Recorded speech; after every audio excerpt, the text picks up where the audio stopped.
काली बहू का जादुई सोने का पंखा। ये क्या भाई साहब, आप तो कुछ खा ही नहीं रहे हैं। ये लीजिए पकौड़े खाइए, मेरी बिटिया बहुत अच्छे पकौड़े बनाती है। भाई साहब, हम जब से आए हैं तब से आप हमारी खातिरदारी में लगे हुए हैं। अब जरा अपनी बिटिया को भी बुला लीजिए। जी मैं अभी बुलाता हूँ। कंचन, अरे बेटी आ जाओ। अपने पिता धर्मेश की आवाज सुनकर कमरे में बैठी कंचन बाहर आ जाती है, जिसे देख जितेंद्र कहता है, बाबा, यहाँ कोई मजाक चल रहा है? मैं इतना पढ़ा लिखा और हैंडसम लड़का हूं, क्या इस काली लड़की के साथ शादी करूंगा? बेटा, ये तुम क्या कह रहे हो? अरे मेरा बेटा जो कह रहा है बिल्कुल ठीक कह रहा है। हम इतनी काली लड़की को अपनी घर की बहू नहीं बना सकते। देखिए भाई साहब, ऐसा मत करिए। मेरी बिटिया रंग में भले ही काली है, लेकिन उसके अंदर गुणों की कमी नहीं है। आप सबका अच्छे से ख्याल रखेगी और कभी आपको शिकायत का मौका नहीं देगी। अगर इतनी अच्छी बिटिया है आपकी तो इसे अपने पास रख लीजिए। चल बेटा। इतना कहकर रविंदर अपने बेटे जितेंद्र के साथ वहां से चला जाता है। बाबा, अगर मैं काली हूँ तो इसमें मेरा क्या कसूर है? लगता है मेरी कभी शादी नहीं होगी और मैं जिंदगी भर आप पर बोझ बनकर रहूंगी। एक बिटिया क्या कभी बाप पर बोझ बन सकती है? हाँ तू फिक्र मत कर, तेरी शादी होगी और जरूर होगी। इतना कहकर धर्मेश रोते हुए वहां से मंदिर चला जाता है और अपनी बेटी की शादी के लिए भगवान से प्रार्थना करने लगता है। तभी वहां पर एक संजय नाम का आदमी आता है, जो धर्मेश को देख वहीं रुक जाता है। अरे धर्मेश, तू? अरे संजय, तू कैसा है मेरे दोस्त? अरे मैं तो ठीक हूं, तू बता कैसा है? अरे ये क्या, तेरी आंखों में आंसू? कोई परेशानी की बात है क्या? अपने दोस्त के पूछने पर धर्मेश संजय को सारी बात बता देता है, जिसे सुन संजय अरे बस इतनी सी बात, तू चिंता क्यों कर रहा है? तेरा दोस्त है ना, मैं तेरी बेटी को अपने घर की बहू बनाऊंगा। हमारे पास भले ही पैसा नहीं है, लेकिन हम तेरी बेटी को बिल्कुल अपनी बेटी की तरह ही रखेंगे।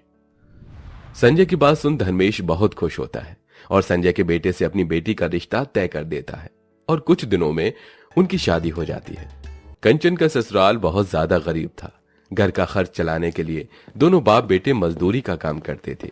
ऐसे ही वक्त गुजरता है और गर्मी अब धीरे धीरे बढ़ने लगती है। हे भगवान, गर्मी का मौसम खत्म क्यों नहीं कर देते? हर साल हम गरीब कैसे इस गर्मी के मौसम को झेलते हैं, ये हम ही जानते हैं। अगर आज हमारे घर में एक पंखा होता तो कितना अच्छा होता। माँ जी, ये लीजिए, आपके लिए शिकंजी बनाकर लेकर आई हूँ। इसे पीकर आपकी सारी गर्मी दूर हो जाएगी।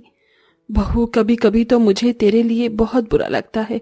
तेरे मायके में कम से कम एक पंखा तो था, लेकिन हमारे पास तो वो भी नहीं है। माँ जी, आप फिक्र मत करिए, मैं ठीक हूँ और ये गर्मी तो सिर्फ 3-4 महीने की है और ये महीने तो ऐसे ही गुजर जाएंगे। गरीबी के चलते कंचन के ससुराल में एक पंखा भी नहीं था, जिसके चलते पूरे परिवार को हर दिन गर्मी और पसीने से परेशान होकर गुजरना पड़ता था। अरे बाबा, कब से देख रहा हूं आप गले पर खुजाए जा रहे हैं। पता नहीं बेटा, बहुत जलन सी मच रही है और खुजली भी हो रही है।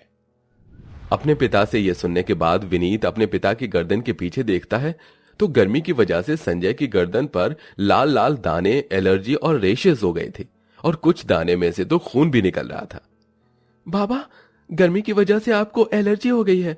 आप एक काम करिए, मेरे साथ अस्पताल चलिए। विनीत संजय को सरकारी अस्पताल ले जाता है, जहां डॉक्टर उसे दवाई देता है, लेकिन दवाई लगाने का भी संजय पर कोई असर नहीं होता। गर्मी में ठंडक न मिलने की वजह से संजय की हालत दिन पर दिन खराब हो रही थी और बेचारा ठीक से 2 पल की नींद भी नहीं ले पा रहा था। ये लो कलावती, मुंह मीठा करो। किस खुशी में सरला बहन? तुम्हें तो पता ही है कि कुछ दिन पहले ही मेरी बेटी की शादी हुई है। मेरी बहू दहेज में इतना बड़ा कूलर और फ्रिज लेकर आई है। उसी की खुशी में मिठाई खिलाने आई हूँ। अब तुम्हारी बहू की तरह थोड़ी ना है मेरी बहू। एक तो रंग रूप में इतनी काली, ऊपर से साथ में पंखा तक नहीं लाई। सरला की बात सुन कंचन को बहुत बुरा लगता है, लेकिन उसके ससुराल वाले हमेशा उसका साथ देते हैं।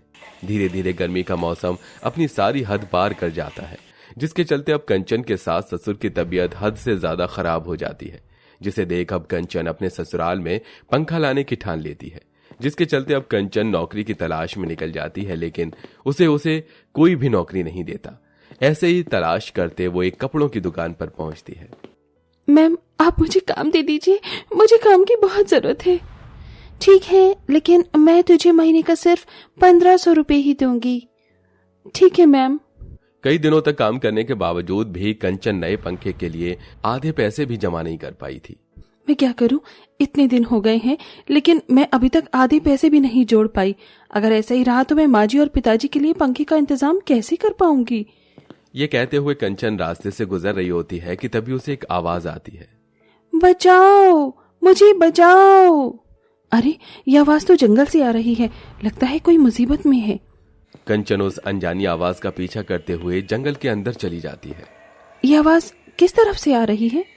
मैं इधर हूँ, इस पेड़ के पास। बचाओ, मुझे बाहर निकालो, मुझे बचाओ यहाँ से। कंचन आवाज का पीछा करते हुए एक पेड़ के पास पहुंच जाती है और देखती है कि उस पेड़ के पास एक कांच की बोतल पड़ी है जिसके अंदर एक बहुत सुंदर सी तितली बंद है। इस तितली को बोतल में किसने बंद कर दिया? कंचन जैसे ही उस बोतल को खोलती है तो वो तितली आजाद हो जाती है और देखते ही देखते सुंदर सी परी के रूप में बदल जाती है। इसे देख कंचन बहुत हैरान होती है।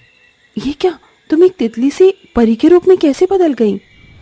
मैं एक परी हूँ जो तितली का रूप लेकर जंगल में घूम रही थी, लेकिन कुछ शरारती बच्चों ने मुझे पकड़कर इस बोतल में कैद कर दिया।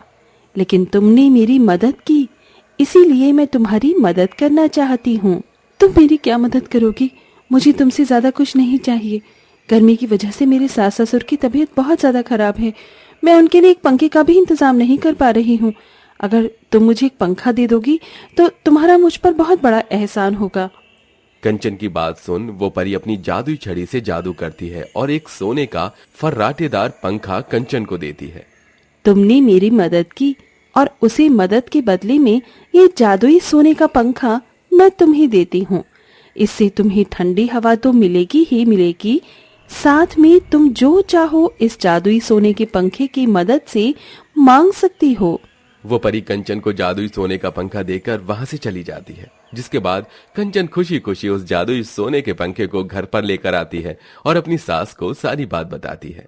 भगवान तेरा लाख लाख शुक्र है, आखिरकार तूने रहम किया। लेकिन अभी तो बिजली गई हुई है, बिना बिजली के ये पंखा कैसे चलेगा? कलावती इतना बोलती ही है कि तभी वो जादुई सोने का पंखा बिना बिजली के चलना शुरू हो जाता है। बहू, इसकी हवा के सामने तो एसी भी फेल है। दोनों सास बहू जादुई सोने के पंखे की ठंडी हवा का मजा ले रही होती हैं कि तभी ठंडी हवा के चलते सो रहा संजय भी उठ जाता है। कंचन और कलावती संजय को सारी बात बताती हैं। वैसे भी अगर ये जादुई पंखा है तो ये हमें कोई भी चीज दे सकता है ना? मुझे तो बर्फ का गोला खाने का बड़ा मन कर रहा है। कलावती जैसे ये बोलती है तो एक सुनहरी रोशनी के साथ उस जादुई सोने के फर्राटेदार पंखे के अंदर से ढेर सारे बर्फ के गोले आ जाते हैं। हे जादुई सोने के पंखे, मुझे ठंडी ठंडी आइसक्रीम खानी है। और मुझे ठंडा ठंडा जूस पीना है। फिर जादुई सोने के पंखे के अंदर से सुनहरी रोशनी के साथ ढेर सारी आइसक्रीम और जूस बाहर निकल आता है, जिसे देख वो तीनों बहुत खुश होते हैं। और तभी वहां विनीत आता है और ये सब देख बहुत हैरान होता है और अब तीनों मिलकर उसे सारी बात बताते हैं। ये तो बहुत अच्छा हुआ, लेकिन हम आगे क्या करें, मुझे तो कुछ समझ में ही नहीं आ रहा है। आज भी सेठ ने पैसे काट लिए। अगर ऐसा ही चलता रहा तो फिर घर का खर्च कैसे निकलेगा? इस ठंडी हवा को खाकर तो अपनी जिंदगी नहीं निकाल सकते ना।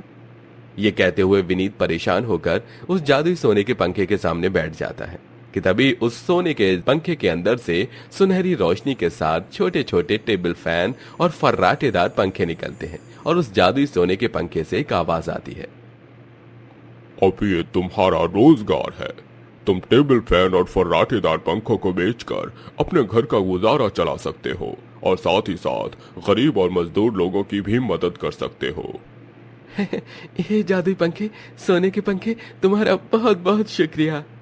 विनीत और कंचन मिलकर सबसे पहले पंखे बेचकर अपने घर की माली हालत को ठीक करते हैं और अब विनीत टेबल फैन और फर्राटेदार पंखों की एक दुकान खोलता है और सस्ते दामों में उन्हें बेचता है। बेटा, तुम्हारा बहुत बहुत शुक्रिया। तुम्हारी वजह से हम गरीब मजदूर लोग भी इस गर्मी में पंखे से राहत पा रहे हैं। भगवान तुम्हारा भला करे। वहीं दूसरी तरफ कंचन और कलावती मिलकर उस जादुई सोने के पंखे की मदद से गरीबों की मदद करते हैं, जिससे उन्हें बहुत दुआएं मिलती हैं और अब वो लोग खुशी खुशी रहते हैं।